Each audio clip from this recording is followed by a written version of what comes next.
आदाब नमस्कार। आप देख रहे हैं हेडलाइंस लाइव न्यूज और मैं हूं आपके साथ मोहम्मद रफी। आज हम अपने शो जमीनी हकीकत में बात करेंगे दिल्ली नगर निगम परिसीमन पे और हमारे इस खास कार्यक्रम में मौजूद हैं दो खास शख्सियत, एडवोकेट ऋषि पाल सिंह हम बात करेंगे और दूसरे हैं हमारे साथ जाने माने पत्रकार टीपू सुल्तान। मेरा सवाल यह है ऋषि पाल जी, आपसे सवाल है कि जो दिल्ली नगर निगम का जो परिसीमन जो आया है, ये परिसीमन बहुत ज्यादा फेरबदल हुआ है और मैं इसको ऐतिहासिक परिसीमन कहना चाह रहा हूँ। वो इसलिए क्योंकि ये एकदम से बदलता हुआ आया जो हर किसी के अनुमान से भी बहुत बदला हुआ था। ये जो परिसीमन दिल्ली चुनाव आयोग ने दिया है, इससे दिल्ली की जनता को क्या फायदा आप देखते हैं?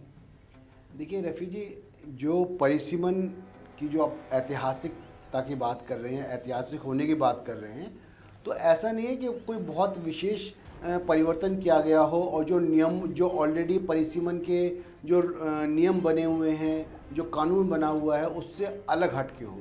तो जो परिसीमन के जो चुनाव आयोग ने जो नियम बना रखे हैं, कानून बना रखे हैं, उनके तहत ही परिसीमन किया गया है। उस रोटेशन में ही परिसीमन हुआ है। अब उसमें किसी को फ़ायदा होता है, नुकसान होता है, कोई व्यक्ति किसी को ऐतिहासिक रूप से लेता है, वो एक अलग बात है, लेकिन एक पूर्ण रूप से एक नियम के हिसाब से हुआ। कहीं कुछ भी आर्बिट्रेरी, जिसको हम कह सकते हैं कि ऐसा नहीं है कि वो किसी ने भी अपने मन से किया हो या अब मतलब बिना किसी नियमों को ध्यान में रखते हुए किया गया हो।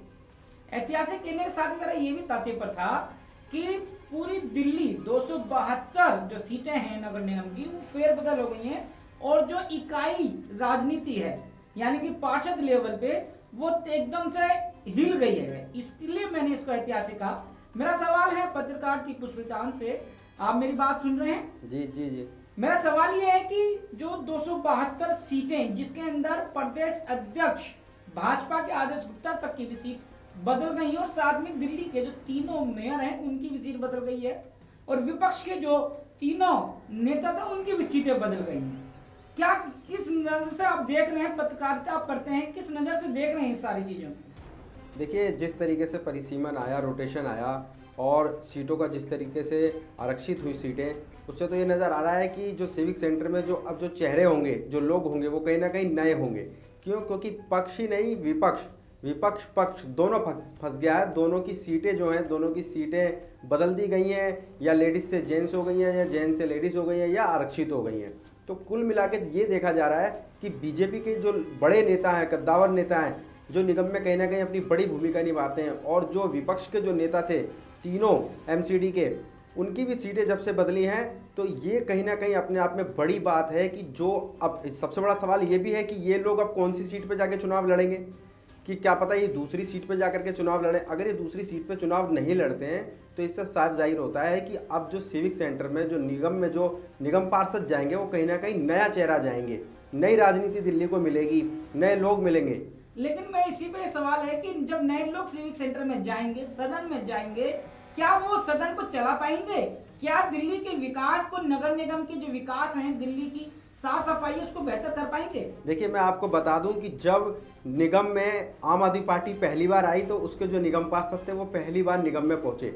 लेकिन जिस तरीके से पूरे 5 साल निगम में जो नेताओं ने जो बीजेपी का जो प्रोजेक्टों का विरोध किया है, जिस तरीके से वो उनके घोटालों को उजागर किया है और सदन में प्रमुखता से आवाज़ उठाई है दिल्ली के लोगों की, वो कहीं ना कहीं अपने आप में दर्शाती है कि आम आदमी पार्टी के जब लोग जाएंगे, नया चेहरा जाएंगे, तो वो फिर भी आवाज़ उठाने लायक रहेंगे और आवाज़ उठाएंगे। ऋषि पाल जी कुछ कहना चाहते हैं? हाँ बताएं। देखिए, मैं टीपू जी की इस बात से सहमत नहीं हूँ कि जो सदन में जो नेता जाते हैं उनका काम केवल आवाज़ उठाना हो, और जैसे आप पार्टी है वो केवल इसलिए कर रही है कि विरोध के लिए विरोध कर रही है। विरोध के लिए विरोध करना कोई अच्छी बात नहीं है, लेकिन वो एक रचनात्मक राजनीति होनी चाहिए। कोशिश की जाए जो दिल्ली के सुधार के लिए, ये दिल्ली के जो बेहतरी के लिए कार्य किए जाए। ऐसा नहीं है कि आम आदमी पार्टी ये सोचे कि जो भी सत्ता में है केवल उनका विरोध करना है क्योंकि राष्ट्रीय स्तर पर उनका विरोध चल रहा है, बल्कि ये चीज़ ना ध्यान दी जाए क्योंकि निगम का जो चुनाव है, निगम का जो काम है, वो बिल्कुल जनता से संबंधित है। तो ऐसी स्थिति में कोशिश ये की जाए कि जो भी पार्टी है वो पार्टी लाइन से ऊपर उठ के और कोशिश करे कि लोगों के विकास के लिए कार्य करे। नहीं, बिल्कुल ठीक है, लेकिन मैं इसके अलावा एक सवाल और नया मैं लेना चाह रहा हूँ कि एक 272 सीटों में जो परिसीमन में जो 20, जैसे कि नॉर्थ दिल्ली में 104 सीट हैं जिसमें से 20 रिजर्व हो गई हैं। अब उन 20 सीट रिजर्व सीटें सामान्य महिला और सामान्य हो गई हैं। क्या ऐसी स्थिति में वहां पर जो पृष्ठभूमि रखते हैं एससी वर्ग से, उन नेताओं का क्या होगा और वहां पर किस तरह की राजनीति अब जन्म लेगी? टीपू जी बताएं। देखिए, अब देखा तो ये जा रहा है कि जिस तरीके से जो अभी 4-5 दिन के जो आंकड़े हैं वो लोग हैं कि वो लोग अपनी सीटों को बदल रहे हैं, दूसरी सीट पर जाकर के वो सोच रहे हैं कि तैयारी कर लें, क्योंकि आरक्षित सीटें जो उनकी थी वो दूसरे वार्ड में उन्हीं की विधानसभा में दूसरी हो गई हैं। लेकिन सबसे बड़ा चैलेंज ये है कि जिन्होंने 5 साल अपने ग्राउंड पर वहाँ काम किया, अब उन्होंने उस इलाके में काम किया, उस वार्ड में काम किया, अगर वो दूसरे वार्ड में जाते हैं तो किस तरीके से कार्यकर्ता उनको अपना पाएंगे। और दूसरा सबसे बड़ा चैलेंज ये है कि वो किस तरीके से वहाँ सीट को निकाल पाएंगे।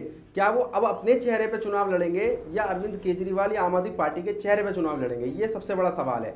और ये बात निकल के आ रही है कि अगर कोई भी जो उम्मीदवार है वो दूसरी सीट पर जाता है तो उसके लिए कहीं ना कहीं अपने आप में चैलेंज रहेगा और दूसरी सीट से अपनी सीट को निकालना। बिल्कुल, बताएं सर। देखिए, ऐसा नहीं है कि जो लोग, जैसे अभी टीपू जी ने कहा कि जो लोग जैसे 80 सीट हैं और उन लोगों की अगर सीट जो है कहीं दूसरी सीट रिजर्व हो गई है तो अब उनको उस कंस्टिट्यूंसी में या उस वार्ड में जाना पड़ेगा।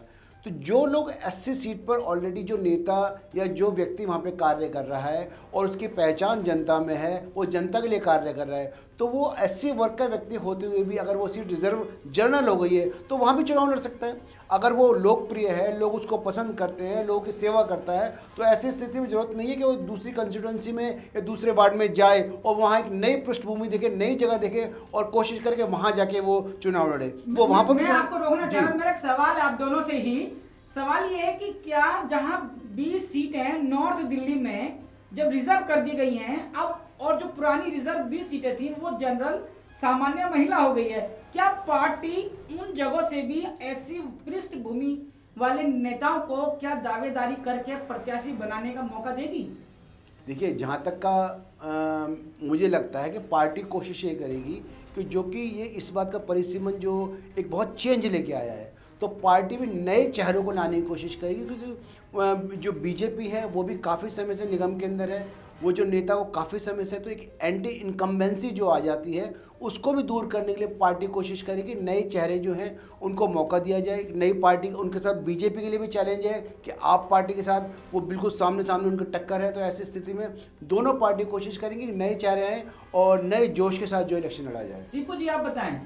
देखिए, जिस तरीके से ये रोटेशन हुआ है और पूरी राजनीति जो है गड़बड़ा गई है, ठीक है, पूरा सिस्टम चरमरा गया है कि भाई अब लोगों को ये समझ नहीं आ रहा है कि कौन सी सीट, क्योंकि आंकड़े लगाए गए थे, बड़े गणित बैठाए गए थे कि सीट कैसे निकालनी है, उत्तरी दिल्ली नगर निगम में कैसे मेयर आम आदमी पार्टी का बनाना है या बीजेपी का बनाना है। पार्टी काफ़ी टाइम से और जो नेता थे वो काफ़ी टाइम से इसमें गणित भाग कर रहे थे, लेकिन जैसी रोटेशन आया, बड़े बड़े नेताओं की सीटें हिल गई, तो अब अपने आप में आम आदमी पार्टी, बीजेपी, कांग्रेस, तीनों पार्टी के लिए चैलेंज रहेगा कि वो किस तरीके से, जैसे कि अभी जो बीच में चल रहा था कि नेता जो है अपनी पार्टी को छोड़ के दूसरी पार्टी में जा रहे थे, एक माहौल पूरी दिल्ली में क्रिएट हो रहा था कि भाई अब ये पार्टी जो है सत्ता में आ जाएगी, बड़े बड़े नेता इन पार्टी में आ गए।